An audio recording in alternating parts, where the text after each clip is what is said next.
അടുത്തായിട്ട് നമുക്കൊന്നൊരു കുറയാണ് SSC CGL വേണ്ടി പഠിക്കുമ്പോൾ മാത്സ്, ഇംഗ്ലീഷ്, GA, റീസണിങ് എല്ലാത്തിനും പിനാക്കിൾ 8th എഡിഷൻ വാങ്ങണോ വേണ്ടയോ ഒന്ന് പറയുമോ? അപ്പോൾ ഞാനൊരു കാര്യം പറയാം. നിങ്ങൾ ഷെഡ്യൂൾ ചെയ്യുന്നുണ്ടെങ്കിൽ ഇപ്പം മെൻറ്റർഷിപ്പിൽ ജോയിൻ ചെയ്ത് അത് മെയിൽ അയച്ച് ചോദിച്ചാൽ മതി. എൻ്റെ കാര്യം പറയാം. ചെയ്യുന്നുണ്ടെങ്കിൽ നിങ്ങൾ പിനാക്കിളിൻ്റെ ബുക്ക് വാങ്ങേണ്ട ആവശ്യമില്ല. നിങ്ങൾക്ക് എന്ത് ചെയ്യാം, GK, ഇംഗ്ലീഷ്, റീസണിങ് ഷെഡ്യൂൾ മാത്രം ചെയ്താൽ മതി. ഞാൻ ടെലിഗ്രാം ചാനലിൽ എന്ത് ചെയ്യണമെന്ന് പറയും. അപ്പോൾ അത് വീക്ക് 1 മുതൽ ജൂൺ 9 മുതൽ സ്റ്റാർട്ട് ചെയ്ത് അത് കറക്റ്റായിട്ട് ചെയ്ത് കഴിഞ്ഞാൽ ടൈമിലിട്ടുള്ള പ്രാക്ടീസ് അവിടെ ആവും. പിന്നെ പിനാക്കിളിൻ്റെ 8th എഡിഷൻ്റെ ആവശ്യമില്ല. മാത്സിൻ്റെ കാര്യം, മാത്സിന് നിങ്ങൾ ഇതിലെ മാത്സ് സ്പെഷ്യൽ ബാച്ച് മാത്രം കണ്ടാൽ മതി. അതിലെ ക്ലാസ് നോട്ടും ഡെയിലി കാൽക്കുലേഷൻ എക്സസൈസും മാത്രം മതി. വേറെ ഒരു ബുക്കും വേണ്ട.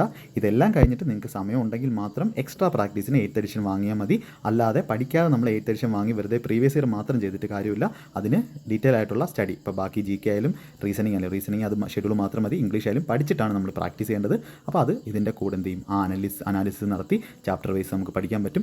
മാത്സിന് മാത്രം ക്ലാസ്, ഇതിലെ മാത്സ് സ്പെഷ്യൽ ബാച്ച് കോഴ്സ് സെക്ഷനിൽ പോയിട്ട് ആ മാത്സ് സ്പെഷ്യൽ ബാച്ച് എടുത്തൊന്ന് പഠിച്ചു നോക്കുക. നിങ്ങൾക്ക് ഒരു മാസം, നിങ്ങൾക്ക് ഈ മെമ്പർഷിപ്പ് ആയതുകൊണ്ട് ഓരോ മന്തിനും നിങ്ങൾക്ക് റിന്യൂ ചെയ്യേണ്ട പരിപാടിയുണ്ട്. ഒരു മന്താണ് വാലിഡിറ്റി. അപ്പോൾ ഫസ്റ്റ് മാസം എടുത്തിട്ട് നിങ്ങൾക്ക് ഇഷ്ടപ്പെട്ടാൽ മാത്രം നിങ്ങൾ കണ്ടിന്യൂ ചെയ്താൽ മതി. അത് വളരെ കുറഞ്ഞ ഇതിൽ തന്നെ നിങ്ങൾക്ക് എടുക്കാൻ പറ്റും. അപ്പോൾ അങ്ങനെ ഇതൊന്ന് ട്രൈ ചെയ്ത് നോക്കുക. എന്നിട്ട് ക്ലാസ് നോട്ടും മാത്രം, വേറെ ഒന്നും വേണ്ട. അതെൻ്റെ ഉറപ്പാണ്, എൻ്റെ ഗ്യാരണ്ടിയാണ്. ഓക്കെ, അത് മാത്രം ചെയ്താൽ മതി. നിങ്ങൾക്ക് വേറൊരു ബുക്കോ വേറൊരു സ്ഥലത്തുനിന്ന് ക്വസ്റ്റിനോ ഒന്നും നോക്കേണ്ട ആവശ്യമില്ല.